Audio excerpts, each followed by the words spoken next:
எண்ணங்களே கண்களெல்லாம் எல்லாமே அறிந்திருக்கின்றேன். எண்ணங்களே கண்களெல்லாம் எல்லாமே அறிந்திருக்கின்றேன். நடந்தாலும் படுத்தாலும் அப்பா நீர் அறிந்திருக்கின்றேன்.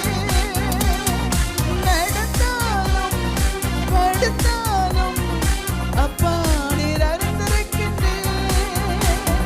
நன்றி ராஜா இயேசு ராஜா, நன்றி ராஜா இயேசு ராஜா, என்னை காண்பவரே, நீனும் காப்பவரே, என்னை காண்பவரே, நீனும் முன்னும் பின்னும் நேருக்கே நேருக்கே சுற்றி என்னை சூழ்ந்திருக்கிறேன். முன்னும் பின்னும் நேருக்கே நேருக்கே சுற்றி என்னை சூழ்ந்திருக்கிறேன்.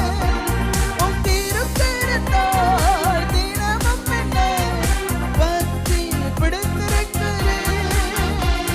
உம் திருக்கரத்தால் தினமும் என்னை பற்றி பிடித்திருக்கிறேன். ஆமென். நன்றி ராஜா இயேசு ராஜா, நன்றி ராஜா இயேசு ராஜா, என்னை காண்பவரே, நீனும் காப்பவரே, என்னை காண்பவரே, நீனும். ஆமென்.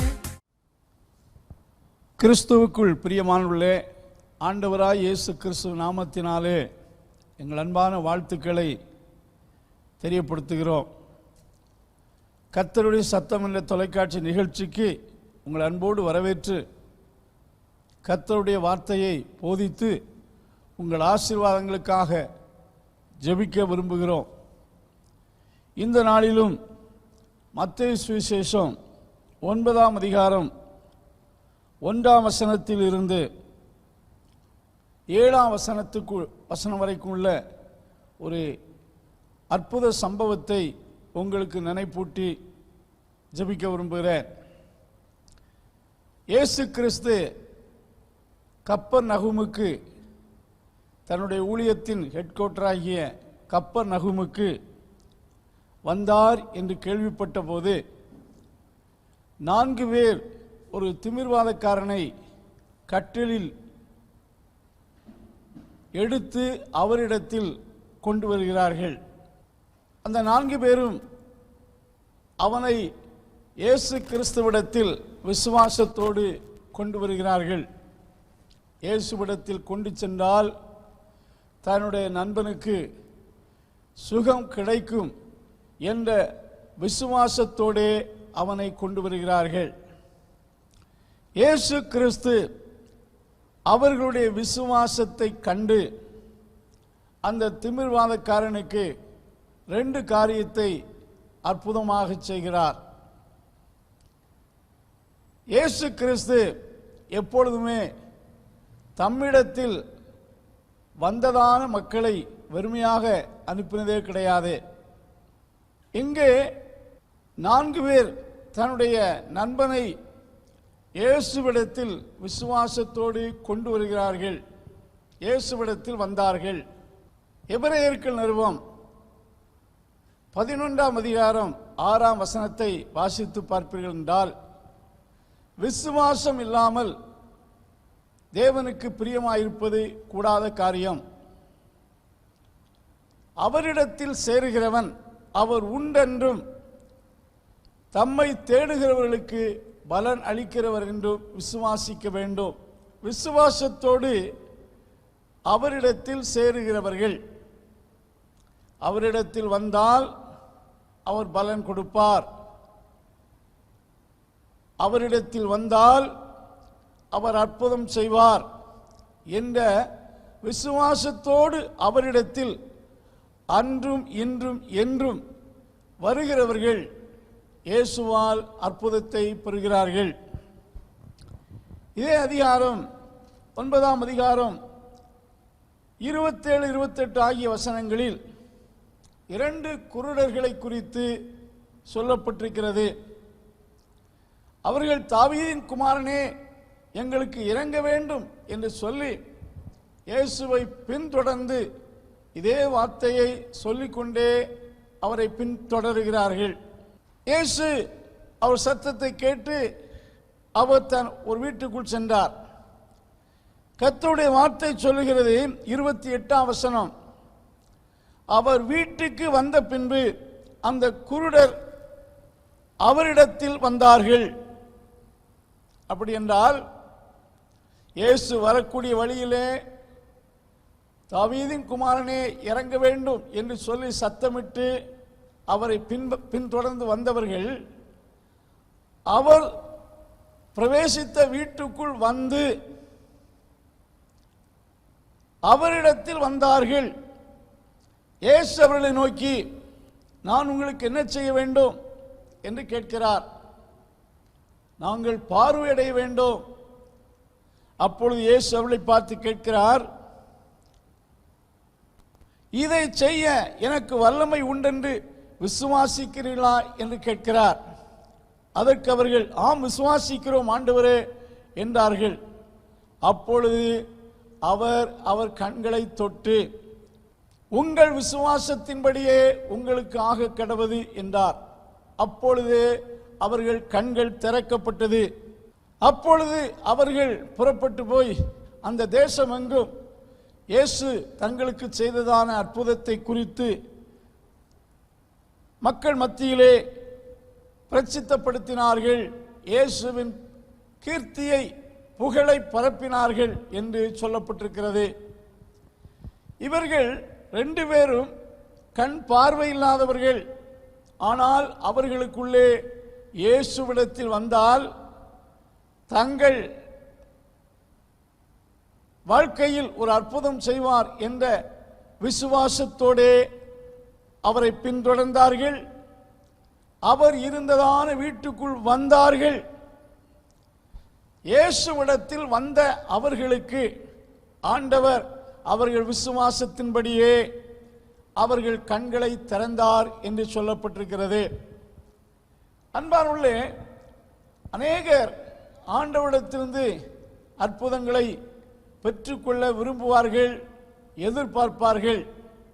ஆனால் ஆண்டவரிடத்தில் விசுவாசத்தோடு வரமாட்டார்கள். கேட்கலாம், இயேசுவிடத்தில் வந்தவர்களை ஆண்டவர் ஒருபோதும் வெறுமையாய் அனுப்பினதே இல்லை. மார்க்கு சுவிசேஷம் 7ஆம் அதிகாரம் 25ஆம் வசனத்தில் வாசித்து பார்க்கையில், ஒரு கானானிய ஸ்திரீ, கிரேக்க ஸ்திரீயாய் இருந்த அவள் இயேசு கிறிஸ்து தங்கள் ஏரியாவுக்கு வந்திருக்கிறார் என்று கேள்விப்பட்ட போது அவள் அவரிடத்தில் வந்து அவர் பாதத்தில் விழுந்து தன் மகள் சுகத்துக்காக வேண்டிக் கொள்வதை பார்க்கிறோம். அவளுடைய மகள் பிசாசினால் கொடிய வேதனைப்பட்டுக் கொண்டிருந்தாள். அவள் மகளின் விடுதலைக்காக அந்நாட்களில் அவளுக்கு தெரிந்த எல்லா பரிகாரங்களையும் அவள் செய்திருந்தாலும் மகளுக்கு சுகம் கிடைக்கவில்லை. இயேசுவை விசுவாசித்தாள். இயேசு சுகமாக்கிறவர் என்று கேள்விப்பட்ட அவள் விசுவாசத்தினாலே அவர் வந்திருக்கிறார் என்று கேள்விப்பட்டு அவர் இருந்த வீட்டுக்குள் வந்து அவர் பாதத்தில் விழுந்து அவரை நோக்கி தன் மகள் சுகத்துக்காக கேட்கிறாள். ஆண்டவர் இயேசு கிறிஸ்து அவளுக்கு அற்புதம் செய்வதை பார்க்கிறோம். சுவிசேஷ புஸ்தகத்தில் அற்புதங்கள் பெற்ற அத்தனை பேரும் இயேசுவிடத்தில் வந்தவர்கள். அன்பானவர்களே, இங்கே நடக்க முடியாத இந்த திமிர்வாதக்காரனை 4 நண்பர்கள் சேர்ந்து விசுவாசத்தோடு இயேசுவிடத்தில் கொண்டு வந்தார்கள். இந்த திமிர்வாதக்காரனால் நடந்து வர முடியாது. இவன் எவ்வளவு காலம் இந்த வியாதியினால் பாதிக்கப்பட்டான் என்று தெரியாது.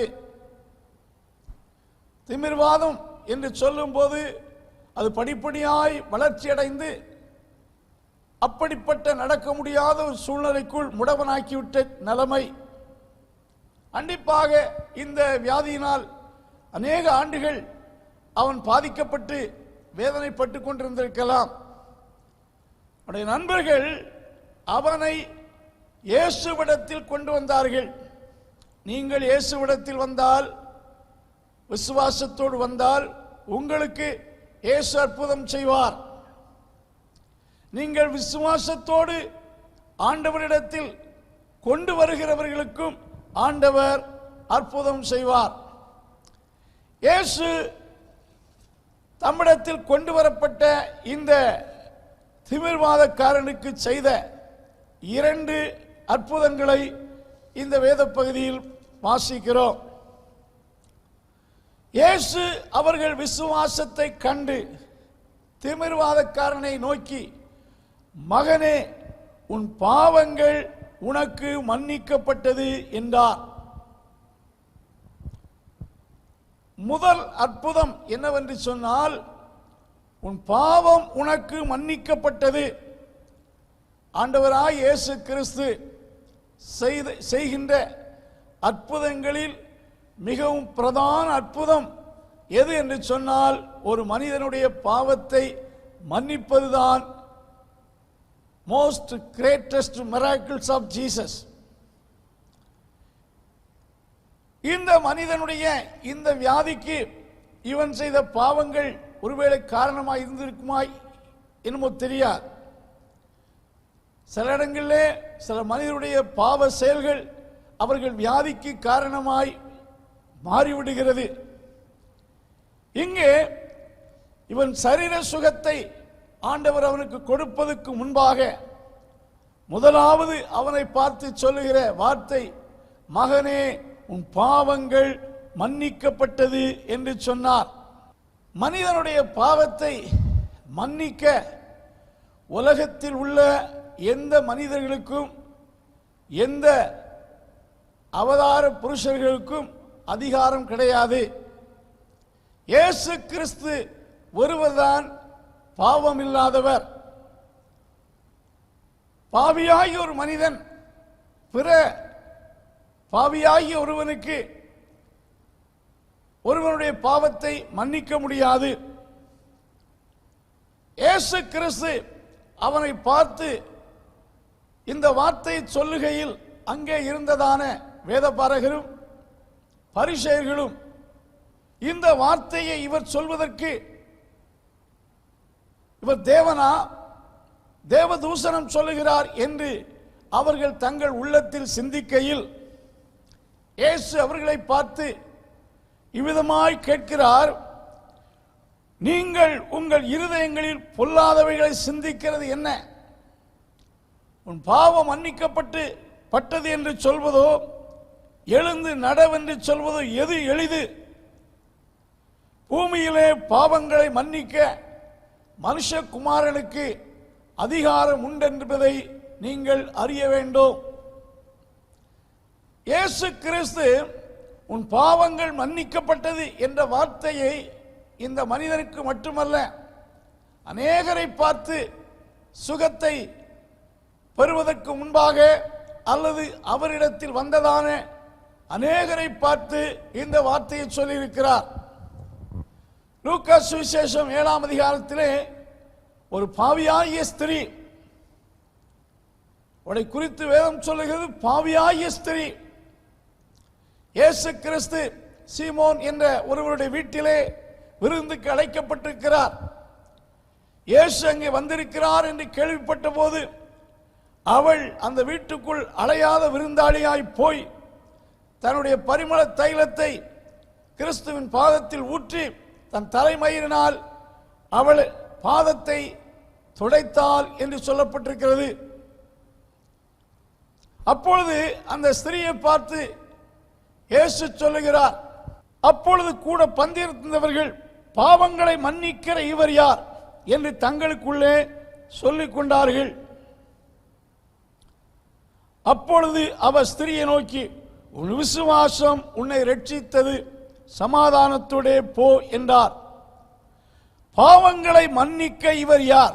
இவள் பாவியாகிய ஸ்திரீ இயேசுவிடத்தில் வந்தாள். இயேசு அவள் பாவங்களை மன்னித்தார். அன்பார்ந்தவர்களே, இயேசு யார்? பாவிகளை ரட்சிக்க கிறிஸ்து இயேசு உலகத்தில் வந்தார் என்று 1 தீமோத்தேயு 1:15 வாசிக்கிறோம். பாவியாகிய ஒரு மனிதனை நீதிமானாக மாற்றுவதுதான் இயேசு கிறிஸ்துவின் பெரிய அற்புதம். இங்கே பாருங்கள், இவன் பாவத்தின் நிமித்தம் இப்படிப்பட்ட சாப வியாதியில் அகப்பட்டிருந்தானோ தெரியாது. கிறிஸ்து அவனை பார்த்து சொல்லுகிற வார்த்தை, உன் பாவங்கள் மன்னிக்கப்பட்டது. பாவங்கள் மன்னிக்கப்பட்டது என்ற வார்த்தை இயேசுவை தவிர யாராலும் இந்த உலகத்தில் சொல்ல முடியாது. மனிதர்கள் தாங்கள் செய்த பாவம் மன்னிக்கப்படுவதற்காக பல கிரியைகளை செய்யலாம், சில நற்கிரியைகளை செய்யலாம், சில புனித ஸ்தலங்களை நாடி செல்லலாம், சில பலவிதமான கிரியைகளை செய்யலாம். நாம் செய்த பாவங்கள் நாம் செய்த எந்த நற்கிரியினாலும் நீக்கப்படாது. பாவங்களை மன்னிக்க அதிகாரமுள்ள இயேசு கிறிஸ்துவை தவிர மனிதரோ நம் நற்கிரியைகளோ நம்முடைய பாவத்தை மன்னிக்க முடியாது. ஒரு மனிதனுடைய பாவத்தை மன்னிப்பது என்பது ஆண்டவர் செய்கிற ஒரு பிரதான அற்புதமாக இருக்கிறது. இங்கே ஆண்டவராய் இயேசு கிறிஸ்து இந்த பெரிய அற்புதத்தை அவரிடத்தில் கொண்டு வரப்பட்ட மனிதனுக்கு ஆண்டவர் முதலாவது செய்வதை பார்க்கிறோம். அன்பானுள்ளே, இந்த பாவ மன்னிப்பாகிய ரட்சிப்பை ஒரு மனிதன் கண்டிப்பாக பெற்றுக்கொள்ள வேண்டும்.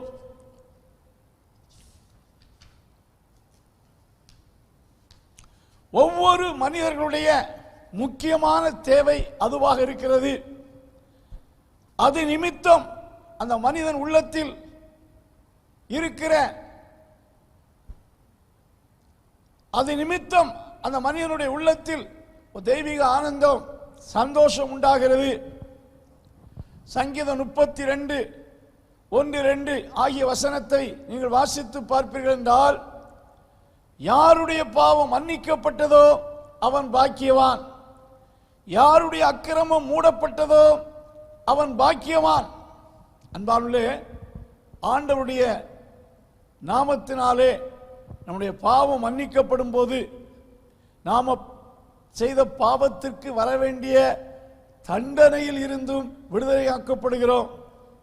ஒரு மனிதன் செய்த எல்லா குற்றங்களுக்கும் நீதியான ஒரு தண்டனை செலுத்தப்படும் என்றால் அது பெரிய தண்டனை, பெரிய பனிஷ்மென்ட் அவனுக்கு கொடுத்தாக வேண்டும்.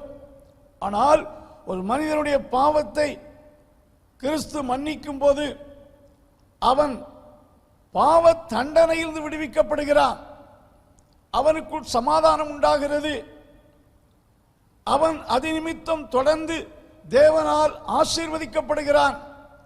ஆகையால் தான் இந்த உன்னதமான பெரிய அற்புதத்தை ஆண்டவர் தம்மிடத்தில் வருகிறவர்களுக்கு கொடுக்கிறார். அன்பானவர்களே, கிறிஸ்துவானவர் இந்த பெரிய அற்புதத்தை பெற்றுக்கொள்ள எல்லோரையும் அழைக்கிறார். இயேசுவை தவிர இந்த பெரிய மீட்பை யாராலும் கொடுக்க முடியாது.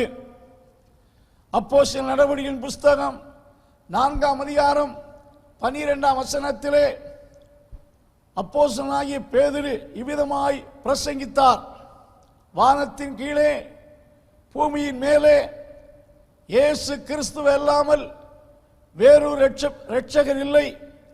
மனிதர்கள் பாவ மன்னிப்பாகிய ரட்சிப்பை பெறும்படிக்கு இயேசுவின் நாமமே அல்லாமல் வேறொரு நாமம் கட்டளையிடப்படவில்லை என்று சொல்லி தைரியமாய் பிரசங்கித்தார். அப்படி என்றால் பாவத்தை தீர்க்க வந்த இயேசு, பாவத்தில் இருந்து மக்களுக்கு ரட்சிப்பை கொடுக்க வந்த மீட்பர் ஒருவர் மூலமாக இந்த உன்னதமான மீட்பு மக்கள் பெறுகிறார்கள். இங்கே இந்த மனிதனுக்கு இந்த ஆத்தும ரட்சிப்பாகிய பாவ மன்னிப்பை இயேசு அவனுக்கு கொடுக்கிறார். அவன் விசுவாசத்தை கண்டு, அவர்கள் விசுவாசத்தை கண்டு இயேசு அவனுடைய பாவத்தை மன்னிக்கிறார். இரண்டாவது, அந்த மனிதனை பார்த்து இயேசு சொல்லுகிறார், உன் படுக்கையை எடுத்துக்கொண்டு உன் வீட்டுக்கு போ. அவன் ஒரு திமிர்வாதக்காரனாய் கட்டிலில் கொண்டு வரப்பட்டான். அவனால் நடந்து போக முடியாது. அவன் தனக்குத்தானே உதவி செய்ய முடியாது. அவன் தனக்கும் பிறருக்கும் ஒரு பெரிய பாடனாக இருந்தான். இப்பொழுது ஆண்டவர் அவனுக்கு செய்யக்கூடிய இரண்டாவது காரியத்தை பார்க்கிறோம். அவன் சரீரத்தில் இருந்த அந்த வியாதியை ஆண்டவர் சுகமாக்கிறார். உன் படுக்கை எடுத்துக்கொண்டு நட, உன் வீட்டுக்கு போ என்று சொல்லி ஆண்டவர் சொல்லுகையில் எல்லாருடைய கண்கள் காணத்தக்க அவன் எழுந்து நடந்து தன் வீட்டுக்கு சென்றான். அவனுக்கு சரீரத்திலும் ஆத்துமாவிலும் ஒரு பெரிய விடுதலையை, சுகத்தை ஆண்டவர் இயேசு கொடுத்ததை பார்க்கிறோம். அன்பானுள்ளே, முதலாவது ஆத்தும மீட்பு, இரண்டாவது சரீர சுகம். சங்கீத புஸ்தகம் 103 சங்கீதம் 3 வசனத்தில் ஒரு வார்த்தை சொல்லப்பட்டிருக்கிறது. அவர் உன் அக்கிரமங்களை மன்னித்து உன் நோய்களை எல்லாம் சுகமாக்கி. உண்மையாக ஆத்தும மீட்பை, பாவ மன்னிப்பை பெறும்போது ஆண்டவர் அதோடு கூட நம் சரீரத்திலும் அற்புதம் செய்கிறார். நம்முடைய சரீரத்தின் வியாதிகளை கர்த்தர் சுகமாக்கிறார். இந்த மனிதன் தேவனால் சர்வாங்க சுகம் பெற்று தன் வீட்டுக்கு மகிழ்ச்சியோடு செல்லுகிறான். எவ்வளவு காலம் மிகுந்த துக்கத்தோடும் பாரத்தோடும் சமாதானம் இல்லாமல் வாழ்ந்த இவன் இயேசுவிடத்தில் வந்தபோது ஆத்துமாவிலும் சரீரத்திலும் சுகம் பெற்றவனாய் தன் வீட்டுக்கு செல்லுகையில் அவன் வீட்டார் எவ்வளவு சந்தோஷப்பட்டிருப்பார்கள். அதுவரைக்கும் அவன் வீட்டாருக்கும் ஒரு பெரிய பாடன்சமாக அவன் இருந்திருக்க கூடும். ஆண்டவர் அவன் வாழ்க்கையில் அற்புதம் செய்கையில் அவனுக்குள் சந்தோஷம், அவன் வீட்டார் மகிழ்ச்சி அடையத்தக்க ஒரு அற்புதத்தை ஆண்டவர் செய்வதை பார்க்க. இப்படிப்பட்ட பெரிய மீட்பை, அற்புதத்தை பெற்றுக்கொள்ள இயேசுவிடத்தில் வர வேண்டும். அன்றைக்கு லிட்டரலாக இயேசுவிடத்தில் வந்தார்கள். இன்றைக்கு விசுவாசத்தினாலே இயேசுவிடத்தில் வரக்கூடிய மக்களுக்கு ஆண்டவர் பலனளிக்கிறார். எபிரேயர் 11:6 அதைத்தான் சொல்லுகிறது. அவர் இருக்கிறார் என்றும் அவரிடத்தில் வருகிறவர்களுக்கு பலன் அளிக்கிறவர் என்றும் விசுவாசிக்க வேண்டும். இயேசுவிடத்தில் வந்தால் உங்களுக்கு ஆண்டவர் அற்புதம் செய்வார். உங்கள் வியாதியை சுகமாக்குவார். உங்களுக்கு ஆத்தும மீட்பை தருவார். உங்களை ஆசீர்வதிப்பார். கர்த்தர் இந்த வார்த்தையினாலே உங்களை ஆசீர்வதிப்பாராக.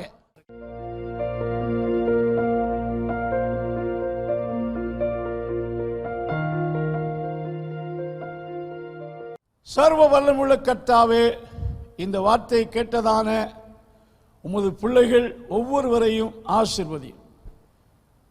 கர்த்தாவே, உம்மை அறிந்து கொள்ள, உம்மிடத்தில் மனம் திரும்ப, உம்மிடத்தில் சேர உதவி செய்.